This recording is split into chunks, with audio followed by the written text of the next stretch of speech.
네, 샬롬. 사랑하는 여러분 반갑습니다. 5월 10일 목요일 아침에 주님의 이름으로 인사를 드립니다. 자, 이 아침에 하나님께서 주시는 한 구절 묵상할 말씀은 사도행전 24장 16절 말씀인데요. 함께 읽어보도록 하겠습니다. 이것으로 말미암아 나도 하나님과 사람에 대하여 항상 양심의 거리낌이 없기를 힘쓰나이다. 다시 한번 읽어보겠습니다. 이것으로 말미암아 나도 하나님과 사람에 대하여 항상 양심의 거리낌이 없기를 힘쓰나이다. 아멘.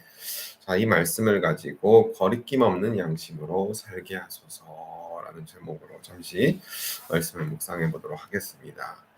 자, 이 말씀은 이제 사도 바울이 예루살렘을 방문했을 때 바울을 시기 질투했던 유대 종교자들에게 잡혀서 이제 바울이 감옥으로 그죠, 재판으로 넘겨진 거죠. 로마 총독의 재판을 받을 때 이제 그가 종교 지도자들의 이제 고발을 당한 거죠.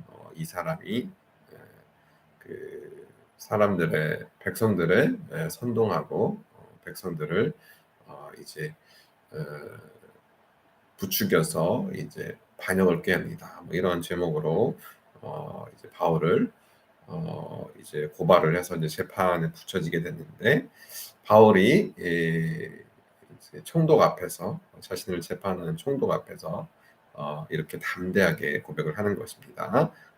나는 하나님과 또 모든 사람 앞에서 항상 양심이 거리낌 없이 살기를 힘써 왔다고 지금도 아무런 부끄러움 없이 당신 앞에 서서 이렇게 내가 어, 어, 믿는 바를 내가 고백하고 있다라고 지금 선언을 하고 있는 부분이죠.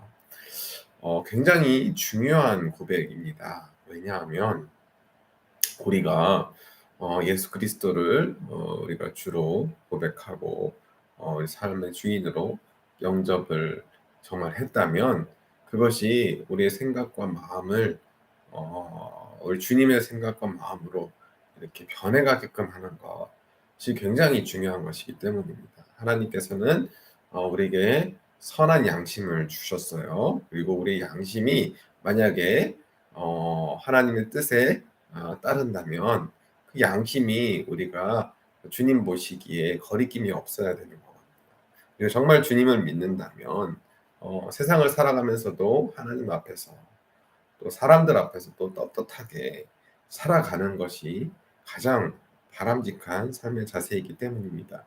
많은 그리스도인들이 주일날 교회에 나와서 예배를 드리고 매번 이렇게 세상을 살아가면서 지은 죄들을 하나님 앞에 고백하고 죄 사함을 구하고 회개하고 용서를 구하고 그러면서도 막상 세상으로 돌아가면 너무나도 비양심적인 그런 행동과 말들을 거리낌 없이 하거든요.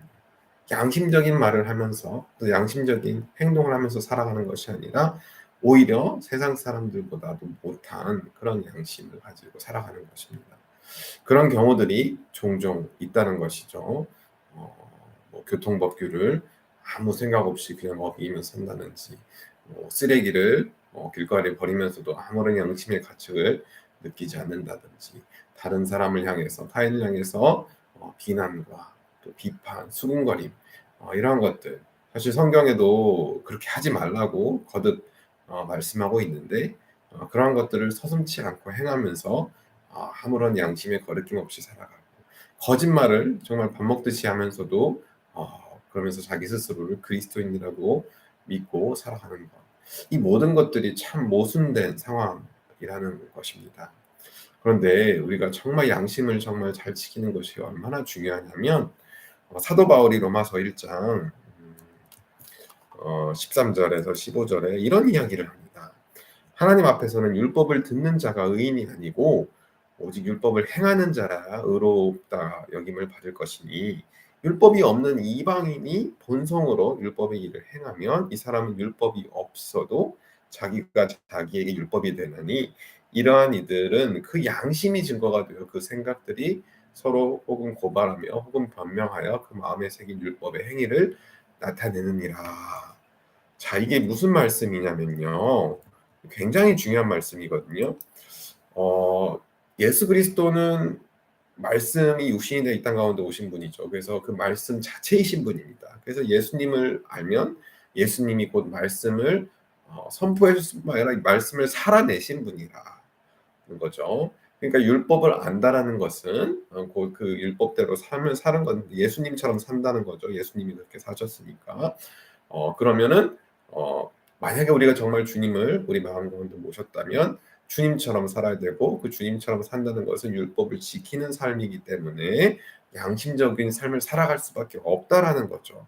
근데 이방인들 가운데서도 이제 하나님께서 우리 각 사람에게 주신 고유한 양심들이 있거든요. 그러니까 내가 교회에 나가본 적이 없고 말씀에 대해서 잘 모르고 그래서 사실 율법이 뭔지 모르지만 하나님께서 주신 그 인간에게 주신 그 고유한 선한 양심에 따라서 이 땅을 살아가게 되면 내가 복음을 설령 듣지 못한다 할지라도 그 양심이 그 사람에게 하나님께서 주신 그 양심이 그 사람에게 율법이 된다라고 말씀하시는 것입니다. 그래서 그 양심을 통해서 하나님께서는 그를 심판하시고 그를 이제 구원할지 안 할지는 이제 하나님의 주권이지만 하나님께서 그 사람의 양심을 가지고 판단하시고 결정하신다는 거죠. 그러니까 각 사람에게 주신 양심이 그만큼 중요하다는 것입니다. 그런데 막상 우리 그리스도인들이 복음을 들었어, 말씀을 들었어요. 근데 말씀을 듣는 자가 의로운 것이 아니라 행하는 자가 의롭다고 말씀하잖아요.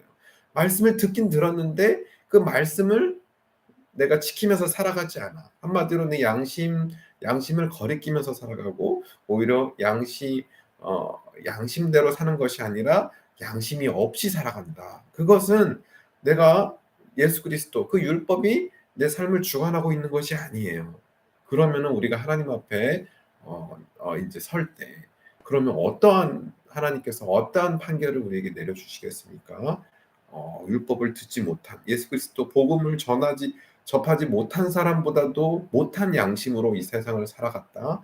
그것은 어떻게 보면은 복음을 받아들이지 않고 세상을 그냥 단순하게 양심적으로 살았던 사람들보다 어떻게 보면 더한 심판을 받게 되는 제목이 될 수도 있다라는 거죠. 굉장히 우리가 경각심을 가져야 하는 부분인 것입니다.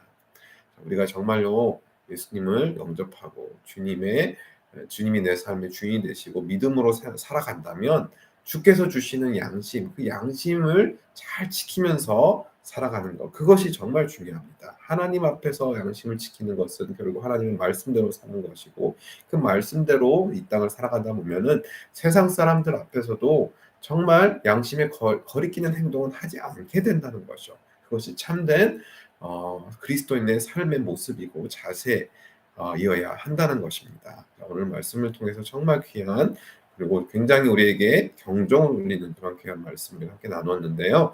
이 말씀을 우리가 정말 마음 가운데 새기고 정말로 하나님 앞에서 또 사람들 앞에서 양심껏 양심의 거리낌이 없이 살아가는 그런 복된 그리스도인들 모두가 되기를 간절히 축원을 드립니다. 그렇게 살아갈 때 주님께서 우리 삶을 기뻐 받으실 것이고 우리 삶을 산 제사로 기쁘게 받아 주실 줄로 믿습니다. 자, 그러면 한 구절 묵상 나눔 여기까지 하도록 하겠습니다. 네, 감사합니다.